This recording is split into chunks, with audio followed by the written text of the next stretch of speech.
Hello everyone, आप सभी का एक बार फिर से वेलकम है आपके अपने चैनल कॉमर्स टॉपर पर। आज हम इनडायरेक्ट टैक्स की क्लासेस का पहला पार्ट आपको कराने जा रहे हैं और ये इनडायरेक्ट टैक्स 10 से 15 वीडियो में कंप्लीट करने का हम पूरी कोशिश करेंगे। आज पहली वीडियो इसके इंट्रोडक्शन से रिलेटेड है। तो सबसे पहले बात करेंगे हम यहाँ पे, जैसा स्क्रीन पे आप देख रहे हैं कि difference between direct taxes and indirect taxes, यानी कि प्रत्यक्ष कर और अप्रत्यक्ष कर। दो प्रकार के हमारे देश में दो प्रकार के कर होते हैं, एक होता है प्रत्यक्ष कर, एक होता है अप्रत्यक्ष, यानी कि डायरेक्ट टैक्स और इनडायरेक्ट टैक्स। तो इनमें डिफरेंस क्या है, दोनों में क्या डिफरेंस है कि इनको डायरेक्ट और इनडायरेक्ट हम कहते हैं। तो सबसे पहला डिफरेंस है कि pair of tax and sufferer of tax, यानी कि जो टैक्स का पेमेंट कर रहा है और जिस पे टैक्स लगाया जा रहा है। डायरेक्ट टैक्स की अगर बात करें तो पेयर और सफरर, यानी कि दोनों वो एक ही होंगे, जिस पे टैक्स लग रहा है वही व्यक्ति पेमेंट करेगा। पर इनडायरेक्ट टैक्स की बात करें, अगर इनडायरेक्ट टैक्स की बात करें तो आप ये समझ सकते हैं कि pair of tax not sufferer of tax, यानी कि जिस पे टैक्स लगाया जा रहा है इनडायरेक्ट टैक्स में वो पेमेंट नहीं करेगा, पेमेंट कोई और करेगा। तो इसमें पेमेंट करने वाला और जिस पे टैक्स लगता है वो दोनों अलग होते हैं। उसके बाद बात करेंगे हम इनकम बेस्ड टैक्स। जो डायरेक्ट टैक्स होता है ये इनकम बेस्ड होता है, यानी कि जिस व्यक्ति की जितनी ज़्यादा इनकम होगी उतना ज़्यादा उस पर टैक्स लगेगा, यानी कि इनकम होगी तो ही डायरेक्ट टैक्स लगता है, अगर इनकम नहीं होगी तो टैक्स नहीं लगता है। पर जो इनडायरेक्ट टैक्स होता है ये सप्लाई बेस्ड टैक्स होता है। ये अगर सप्लाई होती है तो टैक्स लगता है, अगर सप्लाई नहीं होती है, आप कोई सेल परचेज़ नहीं करते हैं, आप कोई ख़रीदारी या बिक्री नहीं करते हैं, तो आप पे किसी भी प्रकार का कोई टैक्स, इनडायरेक्ट टैक्स नहीं लगेगा। उसके बाद थर्ड पॉइंट है कि rate of taxes are different from person to person. देखिए डायरेक्ट टैक्स क्या है, एक तरह से इनकम टैक्स एक डायरेक्ट टैक्स का एग्ज़ाम्पल है। तो इनकम टैक्स में जो रेजिडेंट होता है, ऑर्डिनरी रेजिडेंट होता है, नॉट ऑर्डिनरी होता है, ठीक है, और नॉन रेजिडेंट होता है। इसी के साथ जो वरिष्ठ नागरिक होते हैं, सीनियर सिटीजन होते हैं, सुपर सीनियर सिटीजन होते हैं, तो ये सब अलग अलग होते हैं, ठीक है। उन पे टैक्सेस अलग अलग लगते हैं। पहले तो मैन और वुमेन का टैक्सेस भी अलग अलग होता था, पुरुष और महिला का, पर पुरुष अब और महिला सबको बराबर कर दिया। तो अब केवल अगर आप वरिष्ठ नागरिक हैं या वरिष्ठतम नागरिक हैं, तो सीनियर सिटीजन है, सुपर सीनियर सिटीजन है, तो आपका जो टैक्स का जो रेट है वो अलग अलग होगा। पर इनडायरेक्ट टैक्सेस की बात करें तो rate of duties are not differing from person to person. इस इनडायरेक्ट टैक्स में सभी पे एक समान कर लगता है। अगर मैं कोई सामान खरीद रहा हूँ, ठीक है, तो मुझ पे 12% अगर कोई टैक्स लग रहा है और कोई दूसरा व्यक्ति, कोई बूढ़ा व्यक्ति कोई सामान खरीद रहा है, कोई बच्चा खरीद रहा है, तो बच्चे पे भी आपका, कोई छोटे से बच्चे पे भी उस पर 12% ही टैक्स लगेगा। तो यानी कि इसमें किसी भी प्रकार का डिफरेंस नहीं पाया जाता है। अब बात करते हैं हमारे बाकी जो डिफरेंस हैं। बाकी डिफरेंस है हमारे, सबसे पहले entire revenue goes to central government of India. अगर डायरेक्ट टैक्स में जितना भी टैक्स आता है, सारा कलेक्शन जो कहाँ जाता है, वो सारा कलेक्शन जाता है सेंट्रल गवर्नमेंट को, यानी कि भारत की सरकार को, मोदी गवर्नमेंट। आज की बात करें तो मोदी गवर्नमेंट को सारा टैक्स जाता है। रेवेन्यू, अब बात करें इनडायरेक्ट टैक्स की, तो इनडायरेक्ट टैक्स का जो जितना भी पैसा आता है, जितना भी रेवेन्यू जनरेट होगा, जितना भी पैसा आएगा, वो सेंट्रल गवर्नमेंट और स्टेट गवर्नमेंट, इन दोनों के बीच में जो है बांट दिया जाएगा। सेंट्रल गवर्नमेंट CGST लेके जाएगी और स्टेट गवर्नमेंट SGST लेके जाएगी, ठीक है। अब बात करते हैं कि डायरेक्ट टैक्सेस में किस तरह से टैक्स लगता है। तो इसमें दो तरह के ईयर होते हैं, प्रीवियस ईयर यानी कि जिसमें आपने इनकम आपने अर्न की है, और असेसमेंट ईयर जिसमें आप टैक्स पेमेंट करोगे। इनडायरेक्ट टैक्सेस की बात करें तो इसमें किसी भी प्रकार का कोई प्रीवियस और असेसमेंट नहीं होता। जैसे ही आपने कोई सामान ख़रीदा, तुरंत आपको टैक्स देना पड़ेगा। इसके बाद 6 पॉइंट है, डायरेक्ट टैक्स एक प्रोग्रेसिव नेचर का है, यानी कि ये जैसे जैसे आपकी इनकम बढ़ेगी, वैसे वैसे आपका ये टैक्स भी बढ़ता चला जाएगा।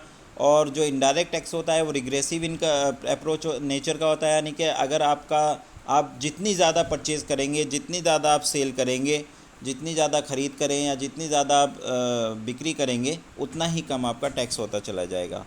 अब बात करते हैं central board of direct tax को कौन गवर्न करता है, कौन चलाता है। तो भारत सरकार द्वारा दो बॉडी बनाई गई हैं, जो CBDT है यानी कि central board of direct taxes, ये चलाती है डायरेक्ट टैक्सेस को, और एक है CBIC central board of indirect taxes and custom, ये चलाती है आपकी इनडायरेक्ट टैक्सेस को। तो ये तो हो गया डायरेक्ट और इनडायरेक्ट टैक्सेस का हमारा डिफरेंस। अब बात करते हैं हमारी ये कब आया। GST 1 जुलाई 2017 को गुड्स एंड सर्विसेज टैक्स के नाम से आया और गवर्नमेंट ने इसको नाम दिया वन नेशन वन टैक्स। उसके बाद कस्टम एक्ट 1962 में आया और ये जो लागू हुआ वो 1 फरवरी 1963 से लागू हुआ। अब उसके बाद बात करें कि इनडायरेक्ट टैक्सेस में किस तरह के टैक्सेस आते हैं ये कहाँ से इसके सोर्सेज हैं, कहाँ से हमें इसके रूल्स एंड रेगुलेशन मिलेंगे।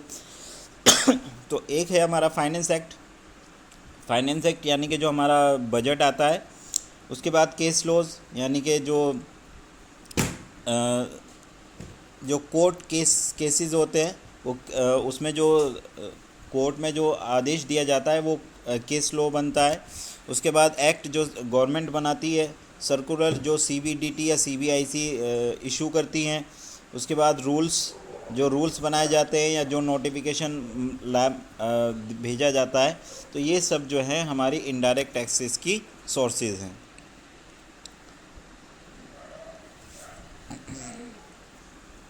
अब बात करेंगे फंडामेंटल ऑफ GST यानी कि GST के कुछ फंडामेंटल्स भी हैं। क्या हैं देखिए, रेवेन्यू सोर्स सेंट्रल और स्टेट गवर्नमेंट। सबसे पहले तो बात करते हैं हम यूनियन टेरिटरी हमारी कौन कौन सी हैं। ठीक है,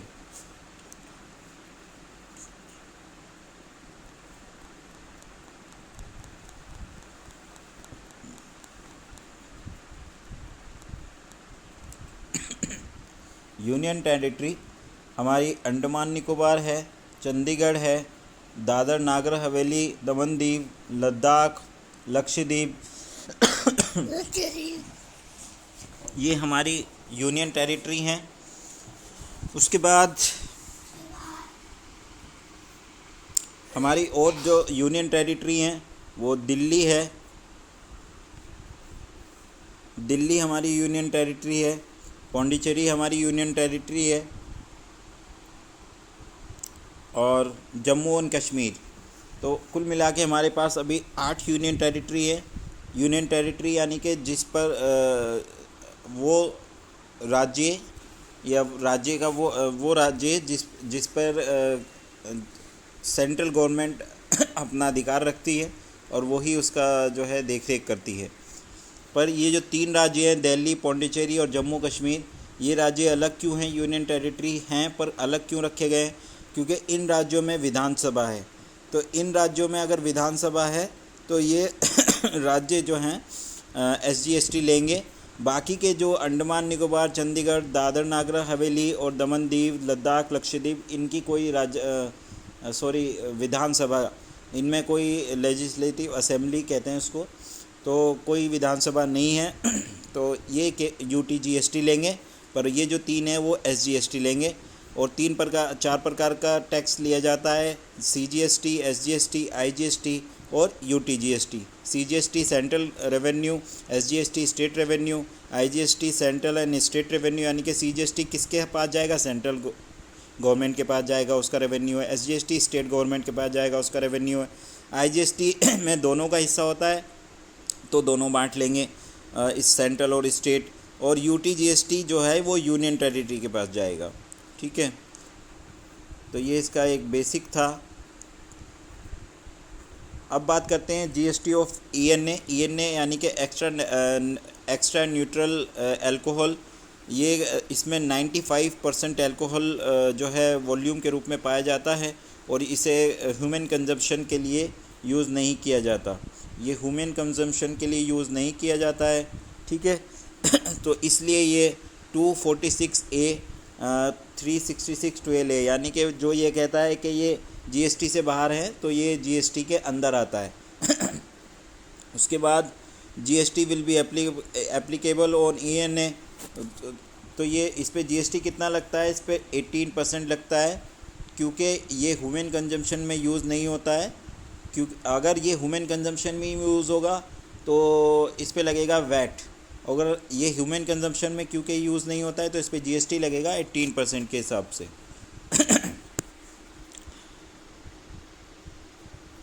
और इसका जो लाइसेंस है वो स्टेट गवर्नमेंट देगी, ठीक है। और ये सेंट्रल और स्टेट गवर्नमेंट के बीच में एक एग्रीमेंट है कि इसमें जो भी पैसा आएगा तो ये आपस में खुद ही देखेंगे। उसके बाद बात करेंगे हम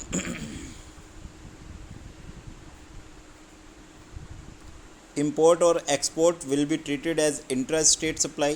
देखो, मैं कोई भी इंपोर्ट या एक्सपोर्ट करता हूँ तो उसको इंटर स्टेट सप्लाई कहा जाएगा, यानी कि जैसे दो तरह की सप्लाई होती है, एक होती है इंटर स्टेट, जब हम राज्य से राज्य के अंदर करते हैं, जब हम राज्य से राज्य के अंदर सप्लाई करेंगे तो उसको कहते हैं इंट्रा स्टेट, उसको क्या कहते हैं, इंट्रा स्टेट, ठीक है।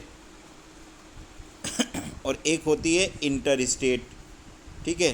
तो अगर हम यूपी में ही करें काम तो वो हो गई मेरी इंट्रा स्टेट, और अगर मैं यूपी से किसी बाहर वाले को करूं तो वो मेरी हो गई इंटर स्टेट।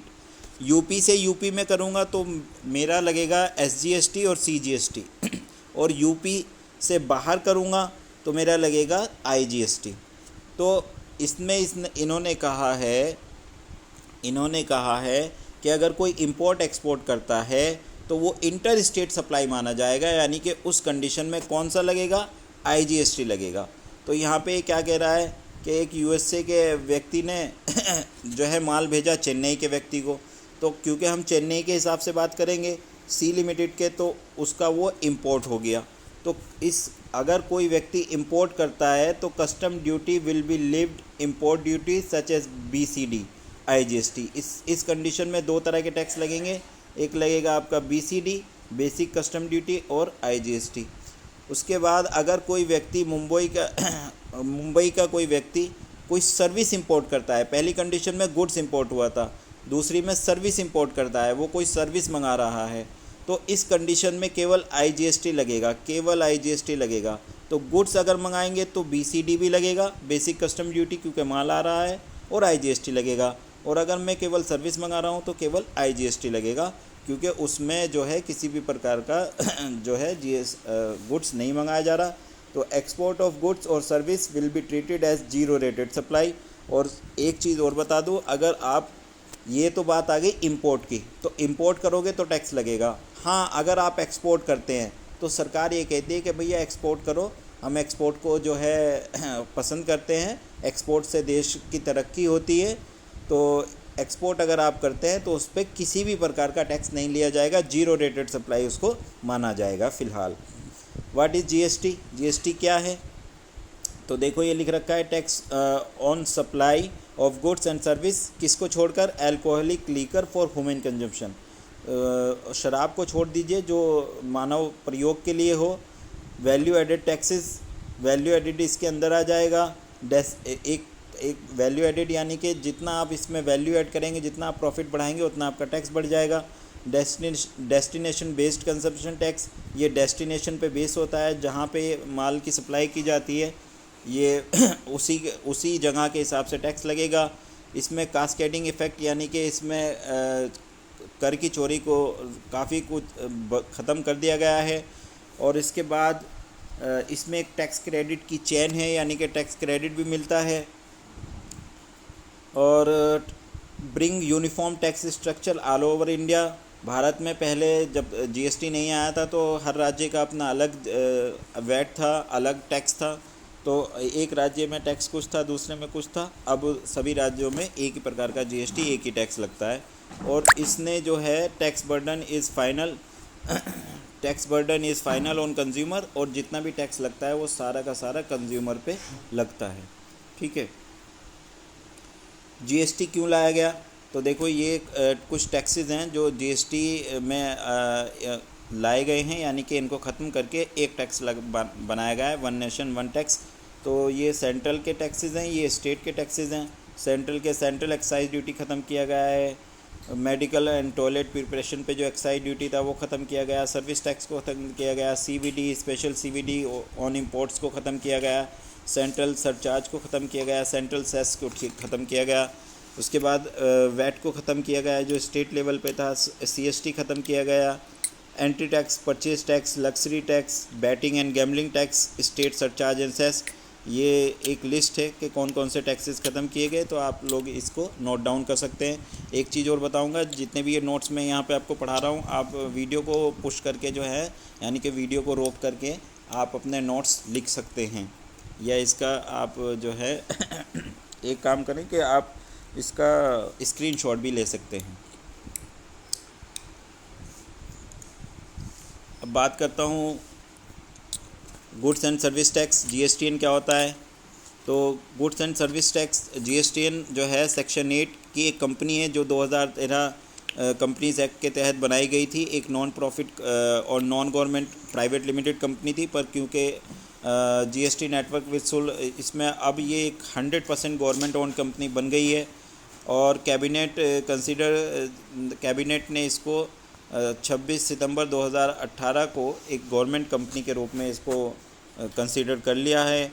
और technology backbone for GST in India, ये जीएसटी जितना भी हमारे देश में चल रहा है उसका जितना भी टेक्नोलॉजी का बैकबोन है ये जीएसटीएन ही देखता है, यानी कि जीएसटी का ये टेक्नोलॉजी बैकबोन है।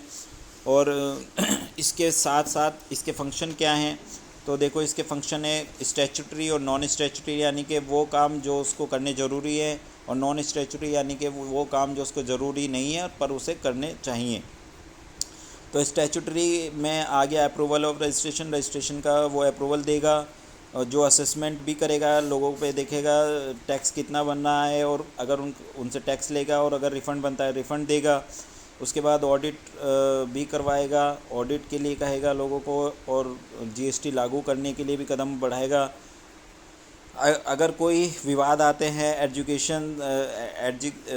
विवाद आते हैं तो कोर्ट की जो है सुविधा भी उपलब्ध कराएगा, और रिकवरी अगर किसी पे टैक्स बनता है और वो टैक्स नहीं दे रहा है तो रिकवरी भी कराएगा। नॉन स्टैच्यूटरी में application for registration, return submission, IGST settlement, information और inter state supply and cross credit utilisation और हेल्प डेस्क सर्विस, ये इसके नॉन स्टैच्यूटरी हैं कि ये अगर नहीं भी देता है तो इस पर कुछ जो है बाधा नहीं है, यानी कि ये इसकी मर्ज़ी है, ये दे भी सकता है। इसके बाद जीएसटी काउंसिल क्या है, आज का लास्ट टॉपिक है, इसके बाद हमारा इंट्रोडक्शन कंप्लीट हो जाएगा। तो जीएसटी काउंसिल कहता है कि as per article 279 constitution of India ने 15 सितंबर 2016 को जो है जीएसटी काउंसिल के लिए हामी भरी, और उन्होंने जीएसटी काउंसिल बनाने के लिए कहा।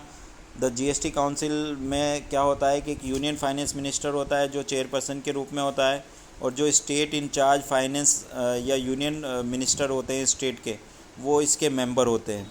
ठीक है, वो कोई भी हो सकता है, कहीं किसी राज्य में यूनियन मिनिस्टर ऑफ स्टेट होता है, किसी में फाइनेंस स्टेट ऑफ चार्ज होता है, किसी में स्टेट फाइनेंस मिनिस्टर होता है, स्टेट रेवेन्यू मिनिस्टर होता है, या कोई भी उन मिनिस्टर के द्वारा नॉमिनेटेड व्यक्ति मेंबर के रूप में कार्य करेगा इस जीएसटी काउंसिल में।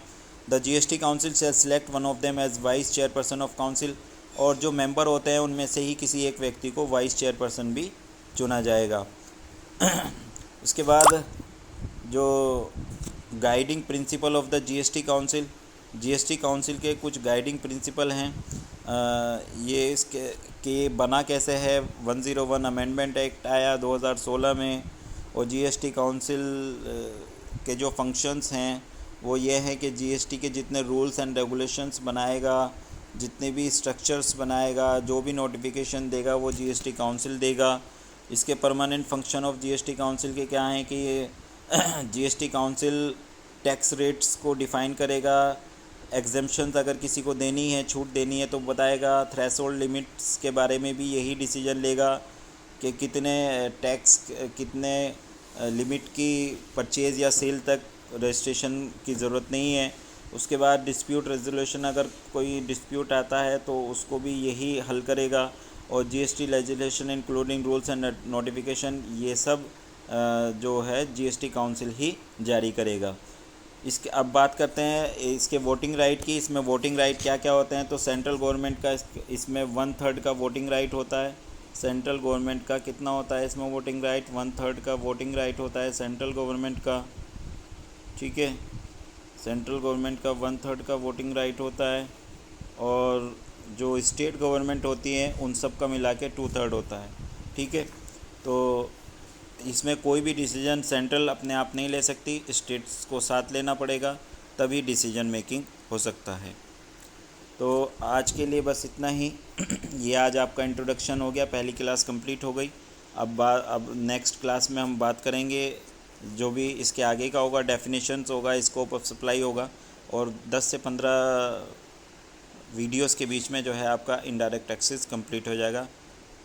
मिलते हैं आपसे अगली वीडियो में, तब तक थैंक यू वेरी मच। आपने